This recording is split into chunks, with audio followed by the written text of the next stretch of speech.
తాజా లోకల్ వార్తలు వెంటనే మీ ఫోన్లో తెలుసుకోవాలా? ఇప్పుడే ప్లేస్టోర్లో ఐబీ స్మార్ట్ న్యూస్ అని సెర్చ్ చేసి యాప్ని డౌన్లోడ్ చేసుకోండి. స్థానికం నుంచి జాతీయానికి అన్ని వార్తలు ఒక్క యాప్లోనే. డిస్క్రిప్షన్లో లింక్ ఉంది, డౌన్లోడ్ నౌ. వైఎస్ఆర్ కడప జిల్లాలోని ప్రాచీనమైన అమీన్ పీర్ పెద్ద దర్గా ఉరుసు ఉత్సవాల సందర్భంగా విస్తృత భద్రతా ఏర్పాట్లు చేసినట్లు జిల్లా ఎస్పీ షెల్కే నచికేత్ విశ్వనాథ్ ఐపీఎస్ తెలిపారు.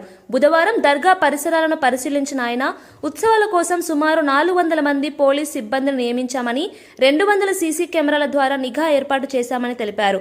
మహిళల భద్రత కోసం ప్రత్యేకంగా మహిళా పోలీస్ సిబ్బందిని నియమించినట్లు చెప్పారు.